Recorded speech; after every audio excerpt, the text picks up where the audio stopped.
Nos oedd dda a chroeso i ddarllediad byw gan Ffoton. Good evening, welcome to a Ffoton live interview tonight with Mr. Nick Wynne, who hails from Merseyside. He's now based in the Wirral, studied at Wolverhampton Poly before being accepted on the documentary photography course in Newport in Wales. And just a little plug for you photographers out there. If you haven't filled in this survey, it would be very helpful if you could fill it in. It will give us an insight into what's happening into photography here in Wales. But without further ado, I think we'll push on and start a chat with Nick. Nick, how are you? I'm fine, thank you. Are you? Well, how are you coping with the lockdown? Okay, it's fine. It's quite relaxing, really, to be honest. But yeah, I'm busy scanning work, and yeah, it's okay. It's not too bad. Good stuff. I suppose there is a Ffoton interview with you on the Ffoton website at the moment. We did up in North Wales, and I won't sort of dwell with your sort of with your backstory, but there's one particular part of your backstory which I find intriguing, and that's when you went as a 21-year-old to Arizona. Yes. Tell me about it. It started off really well. I'd seen a documentary in the late 80s on a prison in Arizona State Penitentiary, and they were running a program on for young offenders.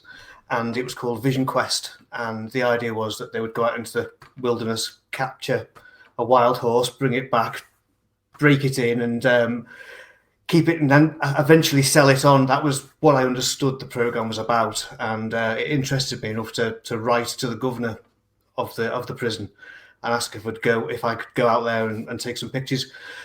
And I didn't think I'd hear any more after that, to be fair, but a couple of weeks later we got a letter saying, yeah, come along. So that was it. I bought a ticket and went. And I did go to the prison, but it was the journey to the prison that ended up being what happened. The prison didn't really materialise. I went in there for a day or so, and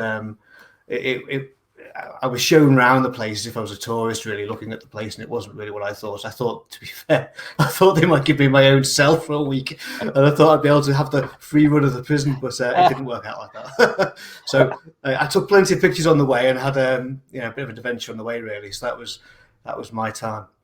Right, right. So, 21-year-old, were you a little green around the gills before? Oh yeah, completely.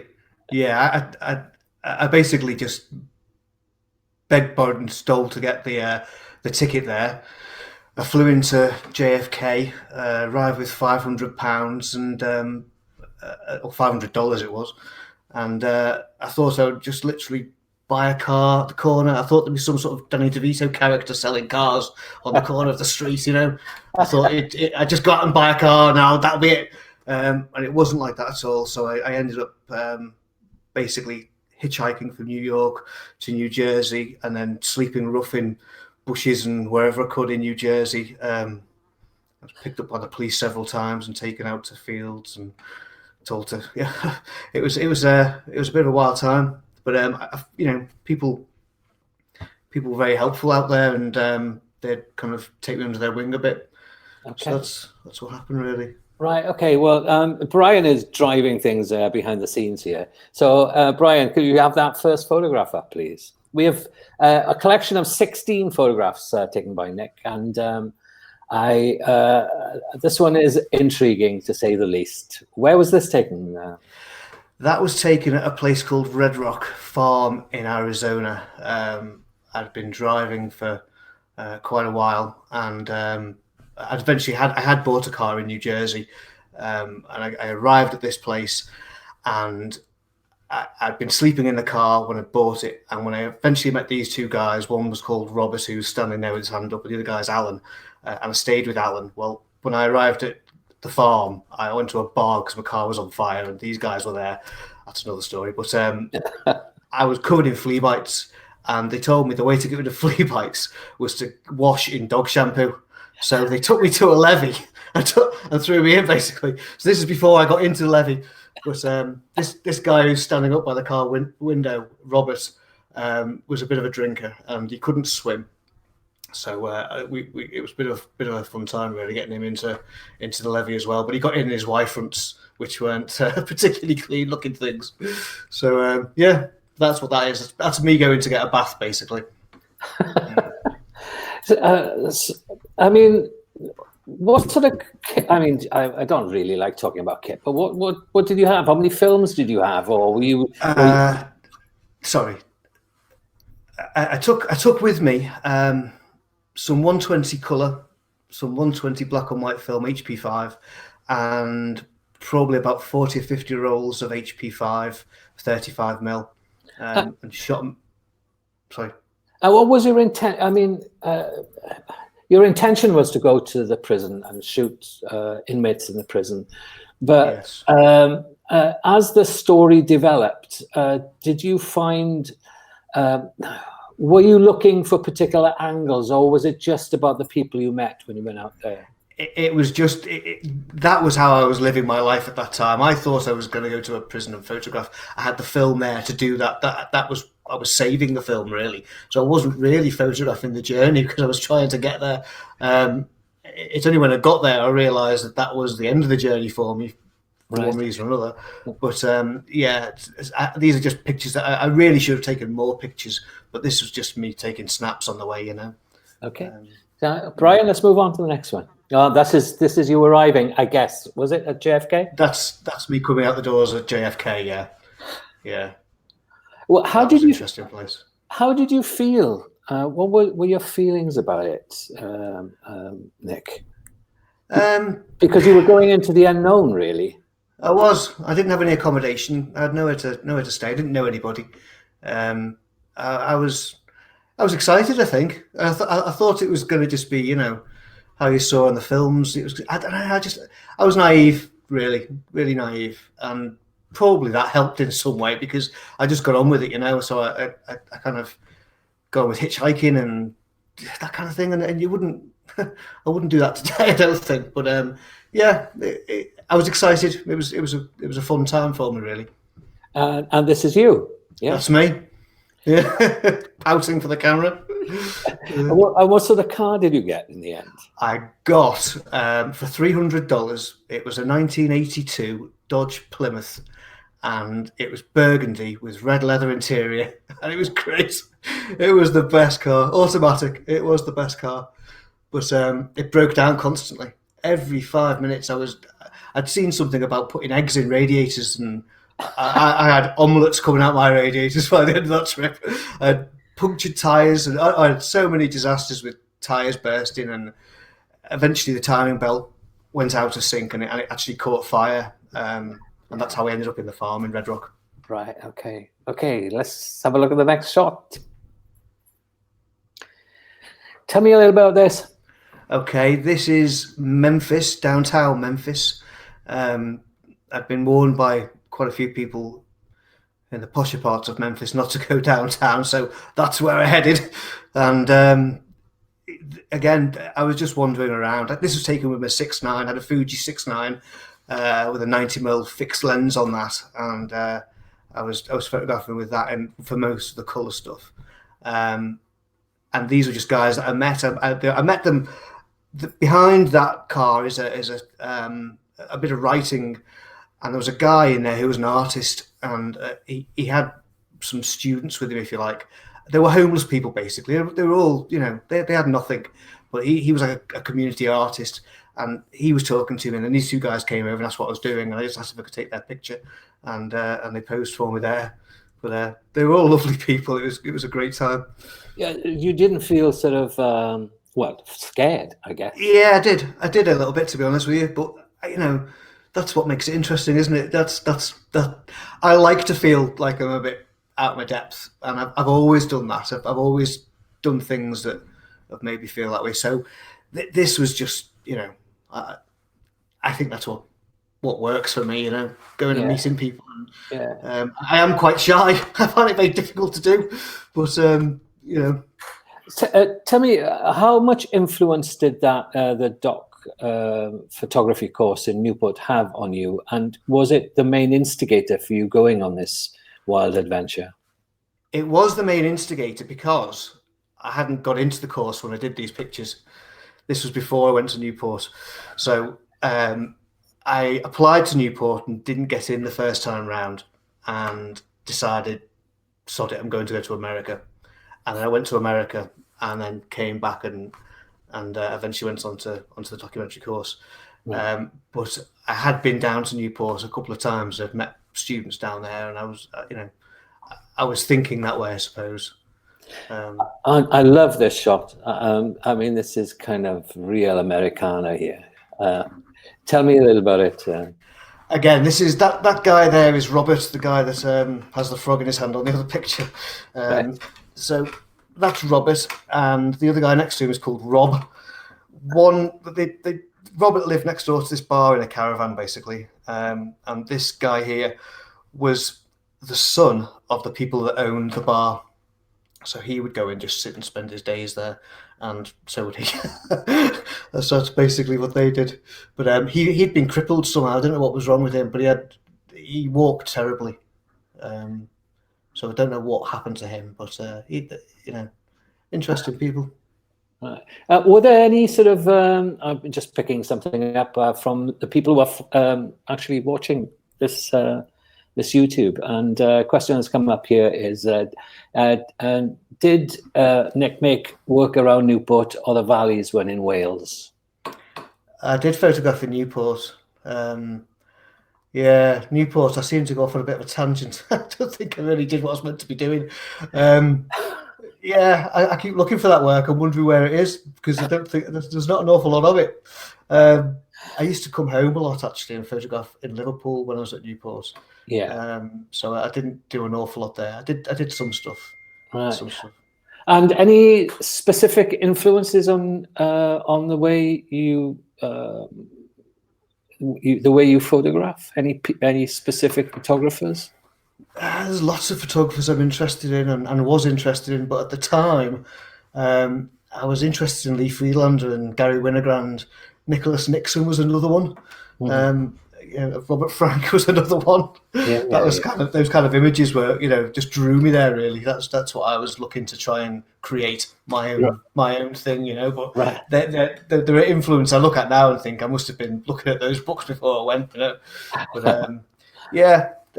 there's so many amazing photographers, and especially being at Newport, and you get to see so much in the way of photography there.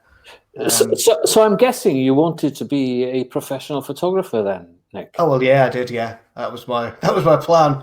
Right, but okay. that never worked out. Okay, this picture. Tell me a little about this one. That picture is taken in a place called the Big Tex Steakhouse, and for about 400 miles, I think I've got a massive flyer. I think from Kentucky. Going towards Arizona, all I could see was adverts for this Big Tex Steakhouse, and the advert said that if you could eat a 72-ounce steak, you ate for free. And I was like, I could probably do that. And so I drove specifically to go and have this steak. And when I got there, it was so huge, I just thought there's no chance I'm doing that. But it was a really good place to eat. Yeah. Okay, let's move on. Hey. Now then, am I right in saying that this was actually taken at the penitentiary? That's the penitentiary, yeah. So these guys were working outside with the horses, and the guy on the right with the big hat, that was the governor that wrote to me and invited me over. And the other two are actually inmates. They don't look like they're inmates, do they? They look like they're at a holiday camp. But it was tough in that prison as well, from what I remember. Yeah. And I'm pretty sure I've got some film that hasn't been developed that's still got pictures on, because I remember taking pictures and I've never seen them. Right. Okay, have you still got the film? I've still got the films. Yeah. Well, I've got quite a lot of film undeveloped. Have you really? That's really interesting you should say that, because when I used to shoot a bit of film, I used to line them up on a shelf. And I think I actually have got a few films that I haven't developed, and I don't know why that's the case. Maybe I don't know. It's their kind of memories locked in somewhere. They're still in my head, you know. But Yeah. is that the case with you? It is a bit. I'm also a bit worried about developing them, and I don't know how long to develop them for now, and I don't know whether they were overexposed, underexposed. I wasn't very good at keeping notes, you know, so I don't know. There's 70 or 80 rolls in a bag, which need to be processed, so maybe now lockdown time. Whoa. Right, so they were catching horses and bringing them to the... I mean, were they let out to go and catch the horses, I presume? I don't know. I mean, that was the problem, really. When I got there, like I say, I thought I'd be introduced to the whole programme and I'd go out and see these horses, see that process, and whether it actually happened or not, I don't know. But there were horses there. They were doing what they're doing there, walking them around, trying to break them in. So I don't know what the whole process was. I mean, I'm pretty sure that the documentary was saying that that's what was happening, and that's what I believed I'd see, but that isn't what happened. Another question has come up from our viewers. Do you look for atmosphere or just shoot what you see? I'm just taking pictures of what I see, really. I'm not looking for characters, and I'm not looking for, you know, decisive moments, really. I'm interested in photographing what's happening now as a record. So I'm not kind of, you know, yeah. I'm just photographing what's in front of me at the time. Okay. This photo is a standout photograph for me. I think this is just extraordinary. What's going on there? Well, where we were, or where I was staying on the farm at night time, there'd be hundreds and hundreds of frogs on the road. And they were just literally target practice for these guys. So there was one in a bush making a racket while we were having a beer, and this guy got out his gun. I don't know what the gun was. I was told he had a Colt 45. Now I don't know if that is one or not, but it was a big gun, and I got to shoot it. Not that nice, but it was frightening. But yeah, that didn't last long. That frog. No, he looks in a bad way, that guy, to be honest. Yeah, he is. Yeah. So did they accept you into their... I mean, because you were staying in these places. What did they think of this guy from Merseyside? I think they felt sorry for me, to be honest with you, because like I said, I turned up, my car was on fire, and I was staying literally, I was staying in the car, and then the car caught fire. I had nowhere to stay, and I was sleeping outside this bar, and then I was sleeping rough, and then these guys said, "Listen, just come and stay with us." In fact, when I was at the farmer had offered me accommodation, which I did have, but I was scared to stay in it, because I remember one night looking out the window, and lined up outside the window was 3 or 4 of these workers that worked with me, looking through the window, obviously because they were interested in seeing who was staying in this big trailer on his own, and it was a bit worrying. So these guys said, "Come and stay with me." So I opted to stay with them. Yeah. What do you hope to do with these photographs? I know you're quite prolific on Instagram, and you post a lot of stuff of your work on Instagram. What's your intention with some of these? Because I think they evoke a time and a place, and there's a really important story. Your story is attached to these photographs. What would you like to do with them, Nick? I'd like them to see them. That would be a result. But other than that, I don't know. I don't know. There's not enough work there, I don't think, to do anything with it. I mean, right. Okay. There's a few hundred pictures, but there's only probably 4 or 5 that I really, I'm pleased with. The previous, we've had a question from Scotland, and the previous photograph, and the question is, I need to ask, has that guy pictured himself? Yes, I think he had. Yeah, he quite often did that, so that wasn't a surprise. Yeah, I'm pretty sure he's peed himself there, but it wouldn't have been, I wouldn't have been taking the picture thinking, look, he's just peed himself, because I knew him for a few weeks, and he seemed to quite often have peed himself, So what was the farm? What were they doing on the farm? They were there was cotton being grown on the farm.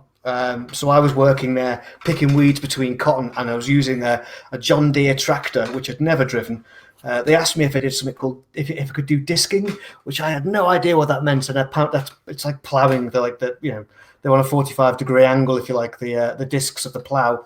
So you can only go one way. You can only turn left, kind of thing.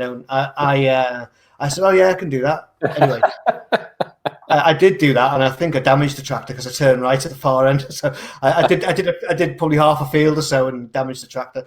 But I spent my time picking the weeds from between the cotton because it's all mechanically picked, I think, the cotton itself. So that's what I did there. But they were mainly a cattle farm. Right. Okay. Cool. Another question that's coming here. Did Nick visit the Center of Creative Photography at Tucson University? I did, and I was allowed to go in, and they gave me a pair of white gloves, and I was able to look at prints from Winogrand and all sorts of different photographers. Wow. It was amazing. I bought catalogues from there, which were Winogrand's, Friedlander's, Harry Callahan. Right. Black and white stuff of ladies in the streets, amazing. But yeah, I couldn't believe it. I literally went in and said, "Can I look at the archives?" And they were like, handed me a pair of white gloves, opened up all these big boxes, and they spent the afternoon showing me prints. It was unbelievable. Yeah, fantastic. Yeah, fantastic. This next picture, this guy is quite important in your story, isn't he? Yeah. This is a guy called Alan Burlick, and that's Alan. And he basically was the guy at the bar who said, "Come and stay with me." And he lived literally on the farm in a concrete square box, which I think it was a room, and maybe there's a bathroom with a kitchen in there. It was very, very basic. Don't think there was running water, but he lived there. I don't know what he did. He wasn't really a farmhand. He did have some plants to attend to now and again out in the desert, which is where he's just been on that photograph. But yeah, he was a nice bloke. He took me in and he fed me steak every night. Yeah. I mean, you're talking about really quite poor people here then. Yeah, absolutely. They didn't have anything. I never saw him in anything other than what he's wearing there. A pair of shorts and a pair of socks. Yeah, he didn't have much at all. They had nothing. Right, okay. Let's move on. And who's this guy? That was what would be, I suppose, his stepson. So it was his girlfriend's son. Right. And he spent a lot of time just hanging around with us. Right. Okay. Yeah. There's another question that's come in, which is, I love these. They're great. How did you decide what to shoot in black and white and what to shoot in color? Well, good point. I didn't have a lot of color film with me. The color was all, I think, the color was pretty much all 6:9. I had a couple of rolls of 35mm, but it was nearly all 120 film. Right. So that was a big camera to be over my shoulder constantly, whereas the Leica was always there. It was just a point and shoot type camera, isn't it? So most of the stuff was on black and white 35mm, and right. It was just like sketches, aren't they? Really, it's just almost disposable. There's another question that's coming. I love these questions. They're great work. That's nice compliment. Your Instagram output is prolific. Are you working on multiple specific projects, or is it more of a visual diary? It's a visual diary, really. There's no projects. I mean, there are long-term projects that have been.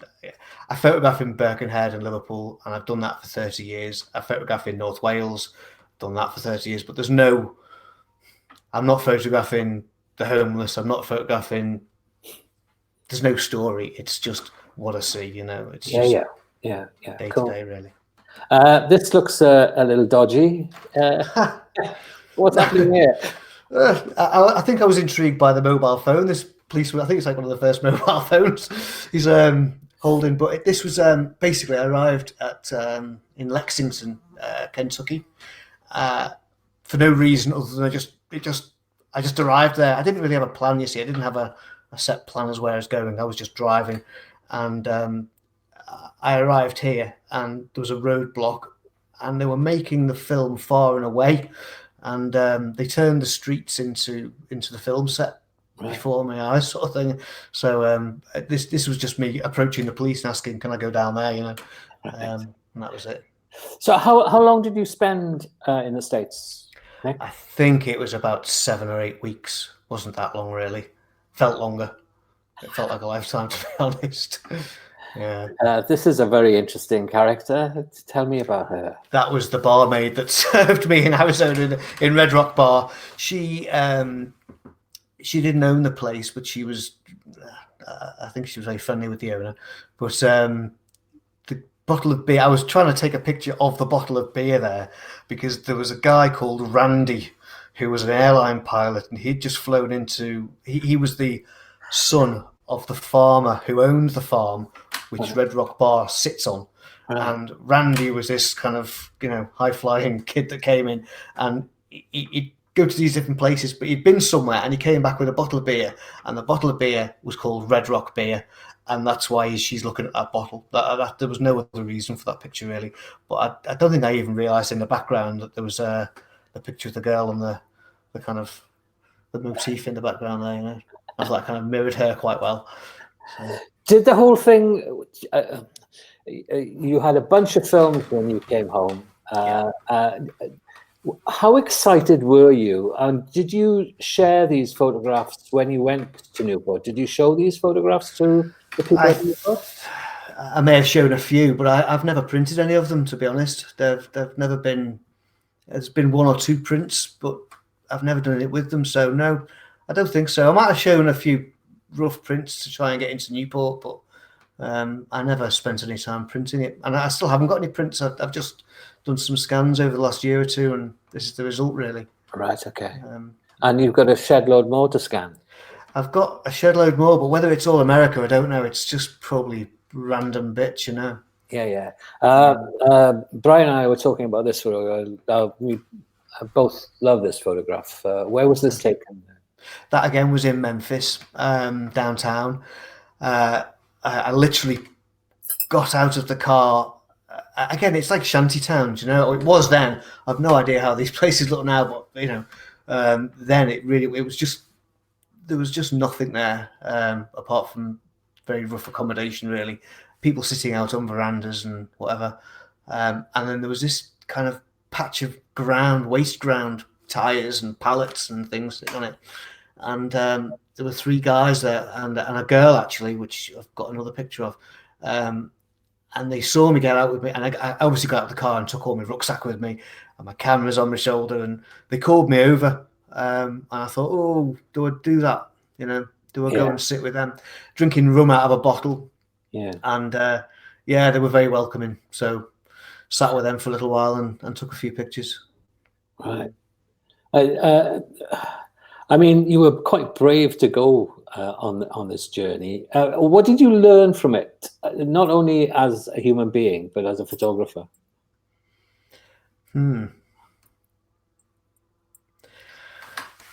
Probably to plan better would be it. That would probably be the thing that I got out of that journey. Have a plan and organise yourself a bit better. Because I didn't organise that at all, I just literally winged it, got in a car and went. And the pictures are more about my time surviving that journey rather than the actual project I went to try and photograph. Yeah. But plan better. This guy, go ahead. Sorry, this guy here is an Indian guy, and the guy with the car under the tree. Right. Okay. That one there. I met him. I was just reading a sign which said, "Don't pick up hitchhikers." As I looked at it, I saw this guy walking down this long stretch of empty desert road with a bin bag over his shoulder with his hand out, and I thought, "Oh, right." So I stopped, and he said, "Give me a lift." So I gave him he said, "Get in the car. We're driving along." And I said, "Where have you been?" He said, "I've just got out of prison." So I was like, "Oh my God." That's why it says don't pick up hitchhikers. It's a prison, penny dropped. And he was in the car with me for about 3 hours. I basically took him back to his wife and kids on the reservation. That was his car, which he loved. And he went into the house, and he hadn't seen his wife for about 6 weeks, 7 weeks. And I've got another picture I probably should have put up of him going up the steps and getting his kid and throwing the kid in the air. And it was just, it was great. It was just an amazing moment for them, really, and for me. And again, he offered to let me stay there, you know. And I was like, oh no, I've got to go. So I missed lots of opportunities because I thought I was going to end up in the prison, and I should really have taken more time to spend with the people that were good to me, and that's probably one of the regrets I've got there. Right. Okay. Cool. Well, that's absolutely fabulous. I thoroughly enjoyed our conversation. Thank you. Me too. And I really do like your pictures a lot. They're very, very good. And this and the added bits of story you tell as well, which make it come to life even more. And you should make something of them, Nick, because I think they're of value, and they are of a time and of a place. What, out of interest, what year was this? 92. 92. Yeah, 92. Okay. Okay. Well, I think we'll sort of we'll draw things to an end. And I really enjoyed your company, and I've really enjoyed talking about pictures, which is you too. what it's all about. Thank you for your time. Cheers. Cheers. Thank you very much, Nick. Bye. Bye. Bye. Well, there we go, guys. That was Nick Wynne talking about his photography. Follow him on Instagram. Well worth a follow. He's prolific on Instagram. And it was a great joy to speak to him. And if you remember, guys, is to fill in that photography survey, Wales 2020. Be good to have your thoughts about photography in Wales. Thank you very much, and we'll be with you on Thursday. We've got a nice conversation happening on Thursday with UN of photography, which that should be a lot of fun as well. Cheers, thanks.